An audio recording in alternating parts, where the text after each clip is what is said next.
Good morning, everyone. Welcome to Kindness Rising, your morning dose of hope, humanity, and heart, where we have more high fives for you and less rage bait. And we are getting going here on a Monday. I hope everyone had a great weekend. I did for sure. I've had a lot of things going on that I'm going to tell you about today, and I appreciate you coming here as we do. I have some news.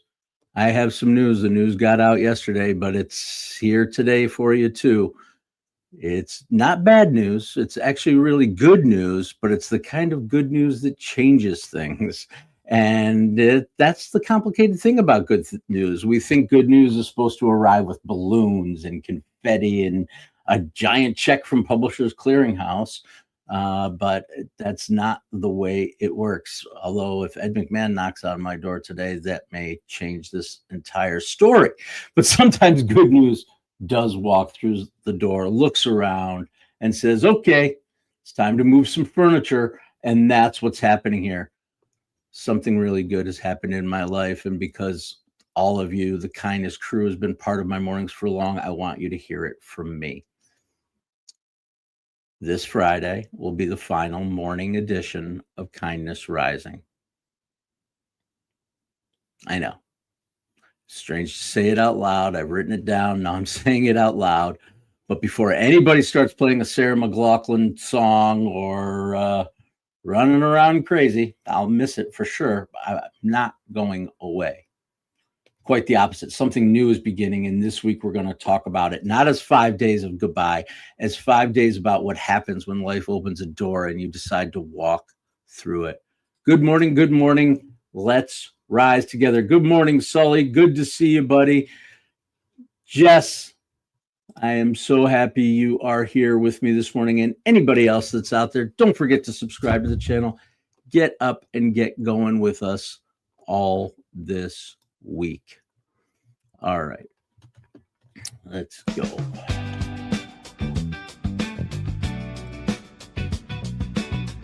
Music is a little loud, Maddie.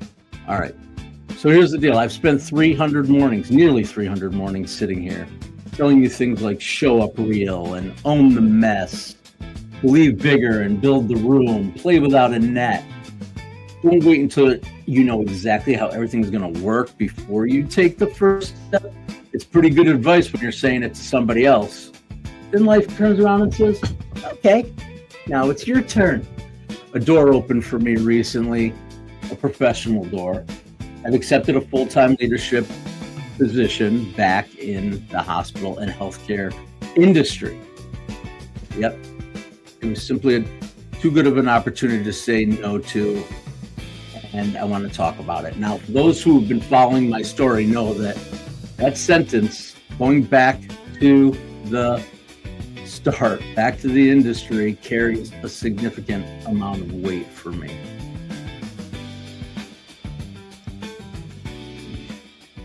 Here's the thing. 5 years ago, I walked away from that world. I absolutely needed to. My life had been consumed for years by healthcare operations, direct reports, problems at 2 o'clock in the morning, weekends, holidays, phone calls, staffing, emergencies. The kind of leadership where technically you're off, but your nervous system didn't receive the memo, and neither did people back at the shop, right? And the pandemic, after the pandemic, I knew I needed something different. And the last 5 years have been extremely different. Some of them intentionally, some of them let's call them character building. I taught, I worked in different industries.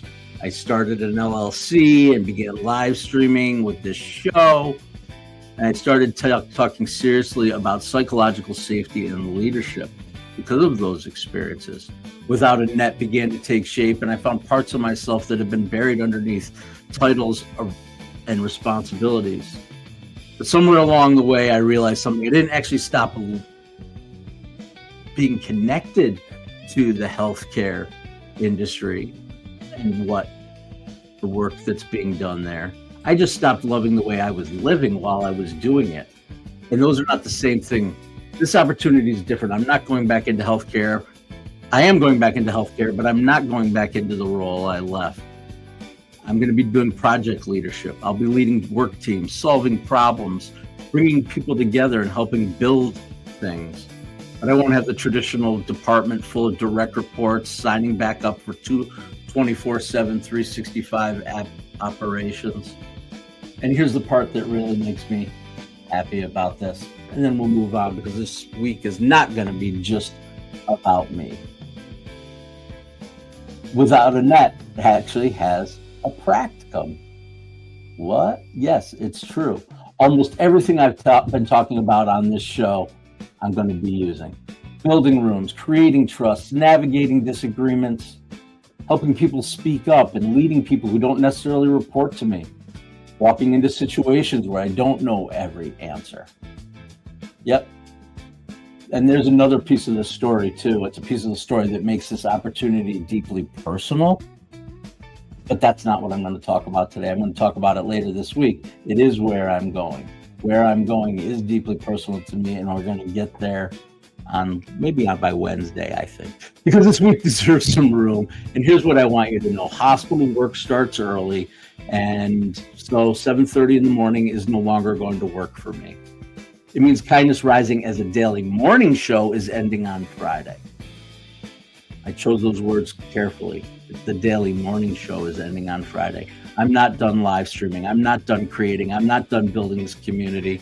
And one of the expected benefits of this new chapter is actually that I'll have stable income, and it will allow me to put more creative energy into the work without asking the work to pay for every bill. And that's freedom. So the channel will change, the name will probably change, the time will change, the format, all that. And maybe we'll start, instead of starting every morning asking, what are we going to carry into today, we might ask something like, what did today teach us? I really don't know. And for once, I'm resisting the urge to build a 17-page strategic plan about it before I take step one. Because maybe this community doesn't need me to unveil the next finished product. Maybe we'll build it together. And that's what this week is about. There is loss here. I'm not pretending there isn't. The morning ritual really matters to me, and I know it matters a lot to you. It's going to be hard, but endings and failures are not the same thing. Sometimes something ends because something else became possible. And I spent a lot of mornings telling you to walk towards the open door. One opened for me, and now I'm walking through it. That's what's up. Yes, Jess. It does make me sad too. Absolutely, I'm acknowledging that. But I'm not going away. And I hope Jess and Sully and Roseanne and whoever else is out there in the world, all of our community here on Kindness Rising, continue to join me. I plan to do it. I plan to continue the streak. I don't know what it's going to look like, where it's going to be from, or whatever. But I'll be making some announcements, posting on the channels and other things about what's up. Yep. One door closes and another one opens. That is absolutely true, Sully. All right. So I promised it wouldn't be all about me all week, and we're going to keep going with some of the things we love, like who in the world are we talking about today? We're still doing Kindness Rising here. Absolutely. And maybe I'll do a who in the world in my next show, but I don't want you to have 30 minutes straight of me just yakking about my feelings and what's going on. Let's talk about our mystery person. Clue number one. What was this person up to before fame? A serious competitive athlete who once dreamed of being an Olympian, but earned fame for something completely different. A serious competitive athlete who earned fame for something completely different. Did not achieve, that's the word I'm looking for, simple word, achieve the Olympic dream. All right. And we'll keep going. We'll keep going here with our Wait, That Happened. Wait, that happened today? We were all around. I don't think I knew about it. It was August 17th, 1982. Officially, the compact disc arrived. Yep, the first commercially produced compact discs started coming off the line on August 17th, 1982, in Hanover, West Germany, no less. Does anybody know the album? I'll reveal it later if you want, but it means somewhere in Germany was holding up this shiny little disc and eventually said, "Behold the future." And every Gen Xer would eventually respond, "Cool. So now I've got to buy all my albums again?" Because that's basically what happened. We had records and cassettes. We mastered the art of making the perfect mixtape, and bang! Now the compact disc, no needle or rewinding, flipping the record over. You could jump directly to track 7. Whoa. That's the technological equivalent of teleportation in 1982. And they looked futuristic, shiny, and digital in those famous jewel cases, which I believe were engineered to crack on purpose the first time you opened them. And inside, the most important part to me, not just the disc, the booklet. Yes, absolutely. Spent 20 minutes trying to slide it back underneath those tiny plastic little tabs. And all with one corner always folded over. But eventually we all started buying CDs because apparently the music industry has a sense of humor. We bought the same music we already owned. Okay, you have Dark Side of the Moon on vinyl. Wonderful. How about cassette, CD, digitally remastered, deluxe, streaming, perhaps some commemorative vinyl edition, and then you can go all the way back full circle to where you started. That's great. The compact disc is revolutionary. It was revolutionary. And eventually the revolutionary thing became the old thing. Today there are people listening to music who've never purchased a physical recording in their lives, and yet the music didn't disappear. The container just changed, and that's what's worth remembering about this. Sometimes we become so attached to how something happens that we start believing the format is the thing. It isn't. The record wasn't the music. The cassette wasn't the music. Spotify isn't the music. They're just the containers. The ways we found the thing and shared the thing. Absolutely. Yep. And sometimes the container has served its purpose and then it needs to change. And the question isn't how do I preserve this thing exactly as it was? It's what was important to carry into whatever happens next. That's August 17th, 1982. The format changed. The music kept playing. Wait, that happened today?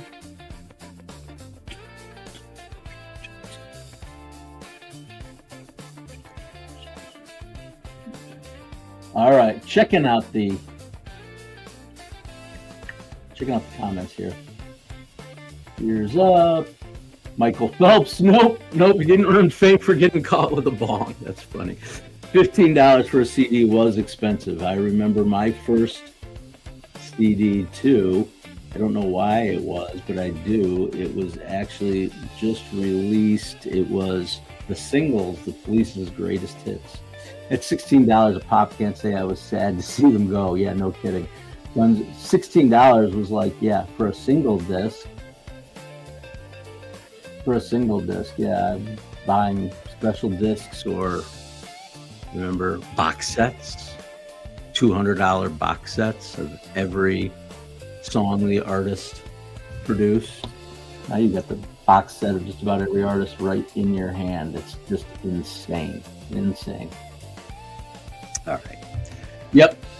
We Gen Xers, we've been through quite a few changes, formats changing. The music is just one of them, right? Remember MTV? That's another thing about music, yeah. Or how about Blockbuster, right? Those are the classic examples. We had Blockbuster, then we got mailed DVDs, then they stopped mailing DVDs, and now we all need 6 subscriptions to watch any show we want, and most of them have commercials. So whatever, we know change, and here's what we've learned as Gen Xers, that sometimes the container changes without destroying the thing you cared about. Yep. Music, it survived vinyl and cassettes and CDs, almost didn't survive Napster. Somehow we learned to communicate without the 20-foot curly phone cord stretched across the kitchen. The format isn't always the thing. Sometimes the format is just how we found each other for a while. So let's hold on to that thought and get into our kindness compass.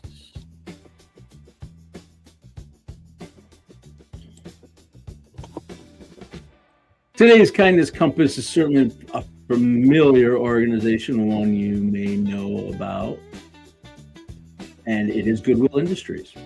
I'm guessing when I say that, you picture a thrift store, used furniture, racks of clothes, coffee mugs from somebody's reunion in 1992, maybe a bread maker that was once used, because someone figured out that making bread is a lot harder than just buying it. And yes, Goodwill absolutely operates thrift stores, but here's the part a lot of people don't know. The thrift store isn't the mission. It's just a way to fund the mission. Goodwill is actually a network of locally led nonprofit organizations focused heavily on workforce development, helping people build skills, prepare resumes, practice interviews, connect with employers, and build careers.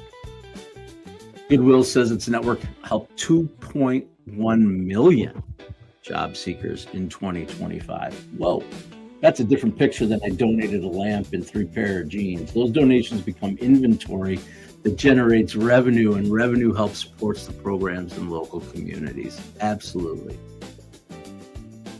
And maybe someone just needs someone to help somebody figure out how to take the next step in changing careers. And that's what Goodwill does. Especially interesting to me today, because we've been talking about opening doors. Yet behind the racks of those doors of those thrift stores, people are helping people get ready for their next opportunity. And that's Goodwill Industries. Today's kindness. Spotlight.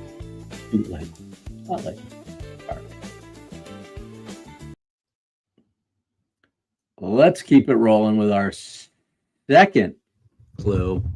Our first clue got a guess of Michael Phelps, but nope. Serious competitive athlete who once dreamed of being an Olympian, but earned fame for something completely different, and it wasn't getting caught smoking a bong. All right, second clue. They worked for nearly 2 decades at Vogue and Ralph Lauren, learning about fashion and branding. Fashion and branding, Ralph Lauren and Vogue, formerly a competitive athlete. One more clue to go as we keep rolling here on Kindness Rising.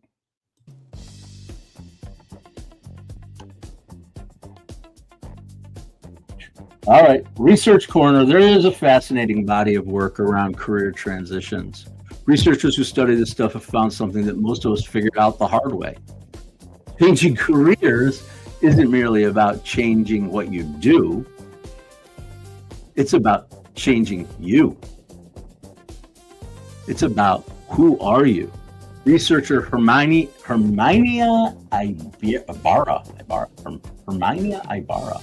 tough name, has spent years studying professional identity and career in reinvention. And one of the ideas that shows up in the work is something called possible selves.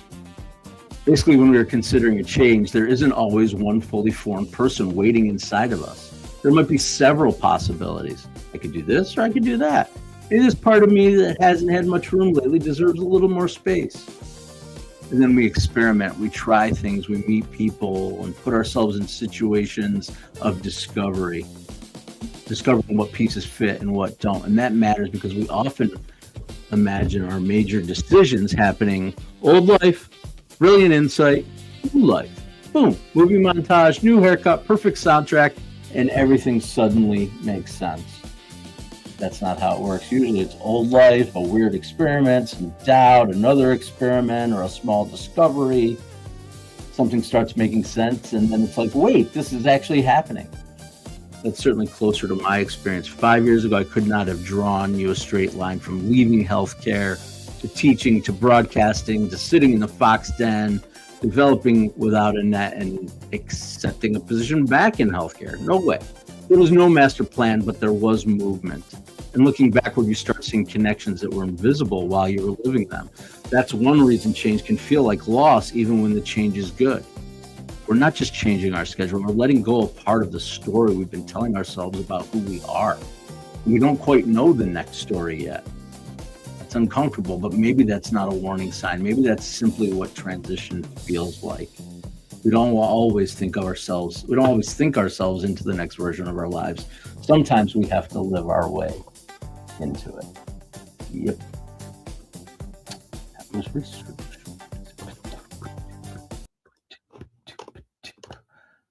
And of course, I'm going to do it. I'm going to bring you to the Grateful Dead right now with regard to this. And the Grateful Dead were masters at transition. If you really listen to their songs, especially live, the way songs transition into each other. As a matter of fact, those of us who are Deadheads and follow the live show, we know when we see the set list and there's a carrot like this, that means that song is just blending into the next song. There's no cutoff. There's no, okay, now we're going to play this. No, you're in the middle of Scarlet Begonias, and somewhere along the way, you're now in Fire on the Mountain. It isn't a giant announcement. Attention, everyone, we're now changing songs.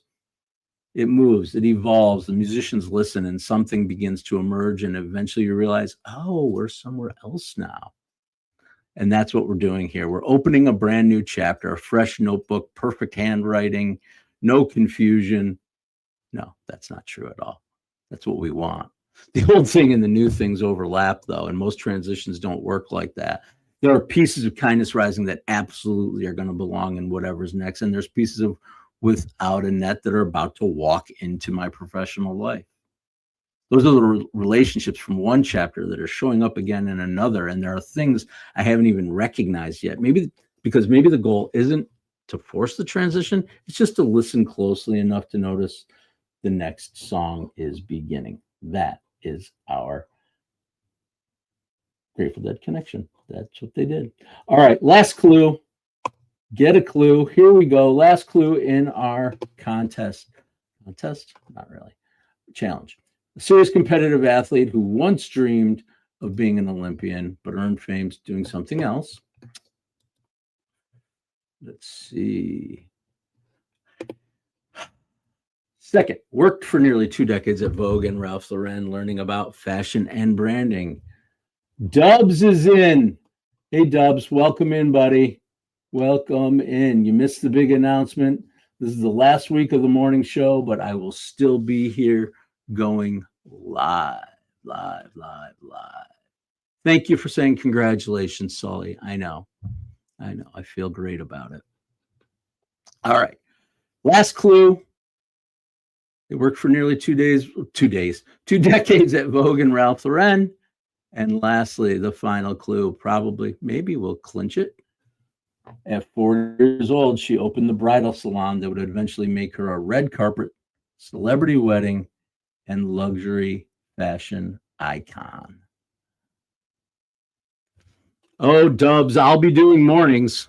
I'll be showing up bright and early. I'm going back to work in hospitals and health systems, and we start early there. So I'll still be getting up and getting it going. And Jess is in the house. Nice job, Jess. Jess guessed it. Vera Wang. Vera Wang is the answer. Oh, I forgot to give you the other thing. Is anybody else curious? Maybe I'll hold it up. All right, we'll talk about Vera Wang in a minute after the compass. And also, I asked the question before, does anybody know what the first commercially produced album in West Germany was?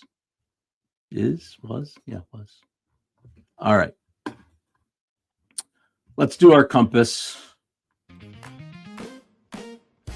Every morning we move from thought to action here on Kindness Rising, and today is quite simple. Walk through the door. Not every door. Don't wander randomly into people's houses and tell the police that Kindness Rising told you to do it. I can't help you. But when something meaningful opens, notice your instinct. Do you immediately start listing all the reasons you shouldn't go, I'm too old, I'm too comfortable, I'm not ready. What if it doesn't work? What will people think? I've already invested too much in this other thing. Sometimes those are legitimate questions, and discernment does matter, but sometimes fear disguises itself as practicality. So today, think about one door you've been standing near.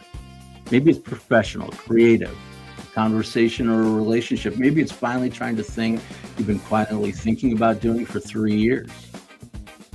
You don't have to know what's at the other end of the hallway. You just have to decide whether the next step is worth taking by walking through the door. That's your kindness compass for today. All right. Our Who in the World reveal is Vera Wang. It is Vera Wang. She was a figure skater, competitive figure skater, competing deeply at the national level, but failed to make the Olympic team. So she moved into a different direction. She spent 17 years in the fashion industry at Vogue and Ralph Lauren, and at age 40, when plenty of people are thinking about protecting the career they've already built, she opened a bridal salon and began something new, and now her name is synonymous with the thing. That was the original dream. The thing that wasn't the original dream. Excuse me, that wasn't the original. The original dream was dancing on the ice. Sometimes the dream that doesn't happen isn't the end of the story. Sometimes it creates room for the life that you couldn't see yet. And that's what Vera Wang did. All right. Back into that. Oh, nice. Vera, what has become of you? Pink Floyd, not Pink Floyd. West End Girls by the Pet Shop Boys, another great guess. It was 1982. 1982. Pet Shop Boys, I think, were a little bit later than that. And they are a band that is synonymous with European dance music, maybe, I guess I'll call it that. Jess, you are on fire today. On fire. It was ABBA, The Visitors. That was the first album ever commercially pressed on a CD in West Germany. There is a little hidden fact. 1982, August 17th. Jess is killing it. She's on fire. En fuego. Happy Monday. That must mean it's going to be a great week for you. And yes, it's going to be a great week here on Kindness Rising as we work together to evolve this thing. Yes. All right. Well, that's it. Monday's down. Monday down at Kindness Rising. We're going to get on over to Mornings in the Lab with Keith John and friends, of course. Oh, first day of class for Jess. Cool. That's awesome. A lot of beginnings this time of year. So this is going to be an unusual week. There will be some stories and some laughter and probably feelings I'd like to schedule for another time. And Friday, we'll say goodbye to this version of Kindness Rising. But here's the idea I want to carry through all 5 mornings. We're not trying to hold on to what was. We're trying to carry forward what mattered. And that's different. Holding on says don't change. Keep everything where it is. Preserve the room exactly the way I found it. Carrying forward means this mattered. Take it with you. The lessons, the people, the mistakes, the scars, the mornings when nobody showed up, the mornings when too many people showed up, the mornings when everything worked, and the mornings when absolutely nothing worked. But somehow we made a show anyway and take what mattered and move. That's what I'm doing. Today, the door opens. Tomorrow, we're going to talk about what happens when all the stuff you've been learning suddenly has to work somewhere other than where you're working at. Yep, Thursday, we're going to look at this room. Oh, Wednesday, I'm going to tell you why I'm going back to the place that means so much to me. That's going to be a special one. Thursday, we're going to look at what this room we're in actually built. And Friday, we'll figure out how to walk into the next one. I'm so grateful. Always beyond grateful for everyone who stuck around today for Kindness Rising and comes back every morning. Yep, between now and Friday. You'll still come back in the morning. It'll just start at 8 o'clock with Keith John and friends, and you'll be seeing me at another time. More on that later. I hope everyone has an amazing day. Stay uncommon and stay kind.